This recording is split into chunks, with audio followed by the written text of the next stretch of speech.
Avant, avec 32 litres de bière par an, les Français, tenez-vous bien, sont à une place de la lanterne rouge européenne, mais plus très loin d'égaler la consommation de vin dans le pays, oui. Et au palmarès du nombre de brasseurs, eh bien sachez que Auvergne-Rhône-Alpes est même en première place dans le pays. Alors pas de quoi tresser des couronnes à qui que ce soit, hein.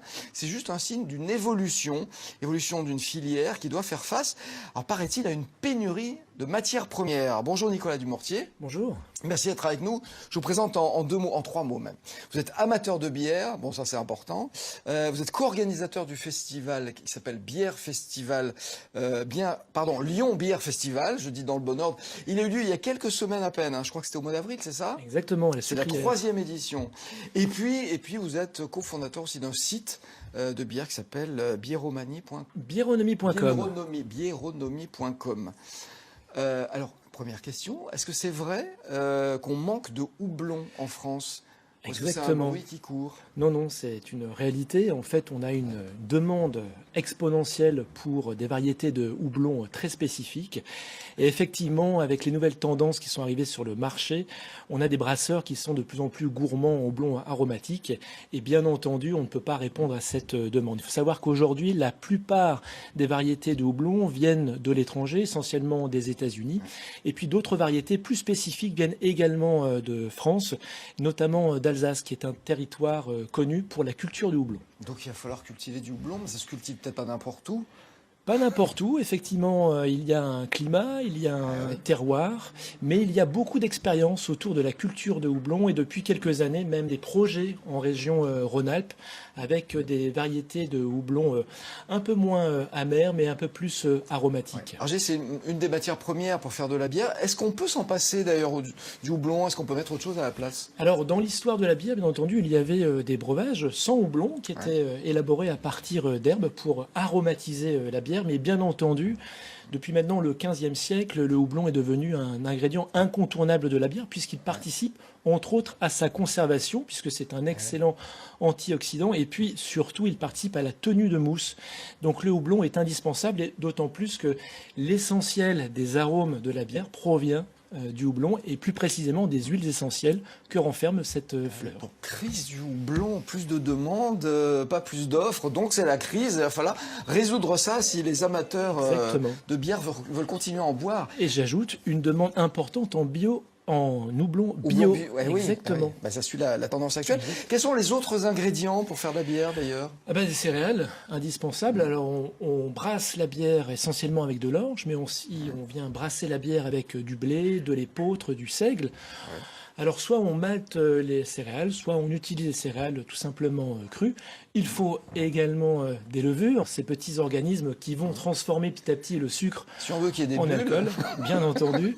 Et puis de l'eau, la composition de l'eau est incontournable pour la qualité de la bière. Et puis on peut ajouter plein d'autres choses, des adjuvants, mais également des fruits. Il y a beaucoup de styles maintenant qui sont sur des macérations de fruits. Ouais, on verra, on met plein de choses dans la bière maintenant.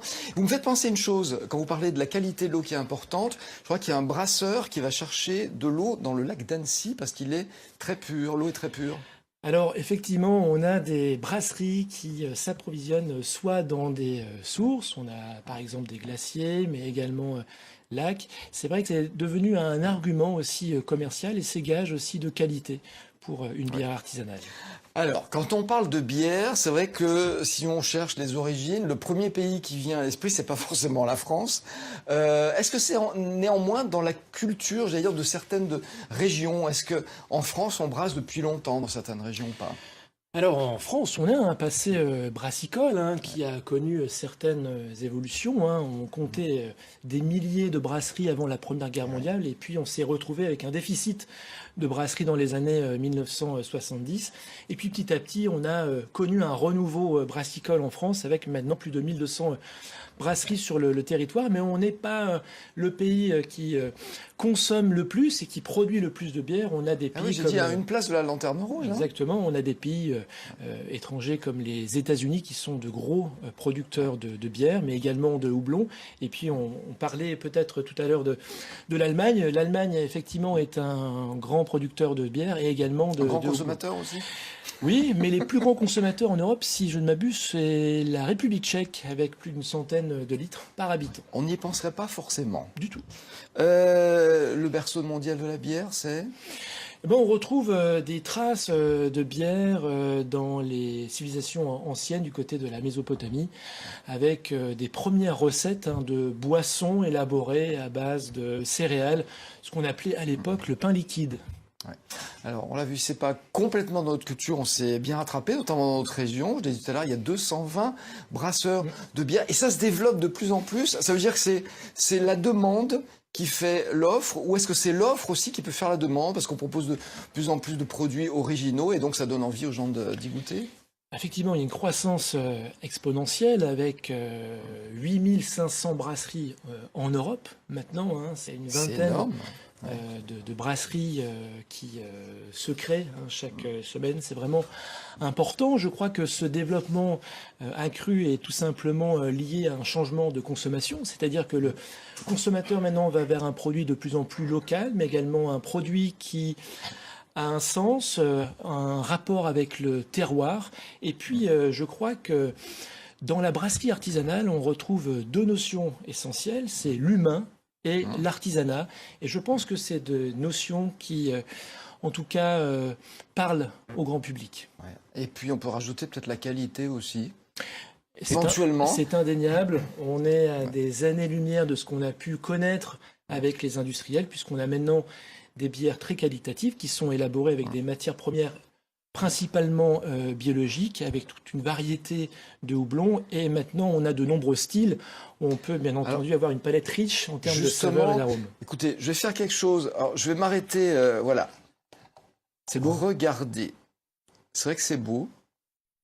On doit se taire parce qu'on entend le bruit, la façon dont ça tombe dans le verre. Et voilà, il y a une certaine sensualité. Alors, on va pas la boire parce qu'on n'a pas le droit. Exactement, sur un plateau de télévision, on va l'admirer et puis on va rappeler que c'est à consommer avec modération, sachant que le taux d'alcool, il est très variable dans les bières.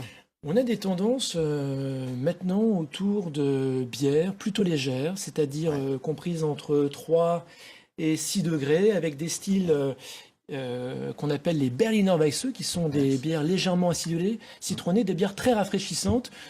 On est très loin finalement de ces bières belges très fortes qu'on avait l'habitude de boire et auxquelles les industriels nous avaient finalement habitués. Vous restez avec nous, on va parler justement de toutes ces variétés. Alors on me dit qu'on a épuisé le temps, mais moi je voulais dire plein de choses sur la bière. Restez quand même, on va retrouver Jérôme tout de suite. Petite minute avec Nicolas Dumortier pour finir parler de bière quand même, parce que ce serait 220 brasseurs dans la région. On boit 32 litres de bière par an en France pour 42 litres de vin, donc c'est en train de rattraper tout ça, la consommation de vin, mais c'est vrai on boit de moins en moins de vin. Moi j'étais surpris par la beauté et l'originalité des bouteilles, mais aussi du contenu. On trouve des choses étonnantes dans la bière maintenant. Effectivement, des centaines et centaines de styles. Déjà, celle-là, la couleur est étonnante. Effectivement, on pourrait croire d'ailleurs qu'on a servi un vin. Il s'agit d'une Berliner Weisse qui a été brassée avec des cassis. On a toute une palette très riche en termes de styles. On fait même la bière sans gluten, j'ai vu. On fait des bières sans gluten, on fait maintenant des bières vieillies en barriques de Bourbon, en barriques de grand vin. On fait des bières très acides, des bières très amères, et la tendance actuelle est sur les bières très houblonnées, très riches en arômes, mais peu amères. Ouais. Alors il y a un message à faire passer, c'est important, parce que vous l'avez fait passer d'ailleurs au festival, le Lyon Beer Festival. Vous avez accueilli, je crois, 10 000 personnes, beaucoup de jeunes. Et c'est vrai qu'on sait aujourd'hui que les fabricants d'alcool visent plutôt une clientèle jeune et que ça pose de vrais problèmes. Et vous tenez à rappeler que voilà, l'alcool, ça consommé avec modération. Et plus c'est bon, moins on en boit en fait. Exactement. Si on regarde un petit peu la moyenne d'âge au Lyon Beer Festival, donc c'est une trentaine d'années avec un public très curieux, un public d'amateurs qui vient avant tout pour déguster. On est très loin des fêtes de la bière. Ce n'est pas une beuverie, c'est vraiment un week-end consacré à des expériences de dégustation. Et donc effectivement, on a pu observer même des brasseurs qui proposaient des bières à moins de 2 degrés pour satisfaire justement un public jeune qui n'est pas forcément en recherche de sensations fortes dans la bière, mais qui est en recherche de sensations nouvelles. autour des saveurs. Ouais. Ce sera le mot de la fin. Il y a une saisonnalité pour la consommation de la bière ou pas? Exactement. Là, on est en plein dans les bières de type saison, ces bières blondes, légèrement acidulées, légèrement citronnées, qui étaient autrefois réservées aux travailleurs des champs. Et puis, on peut compléter aussi ces bières blondes de type saison avec des bières blanches. C'est la période. Merci beaucoup.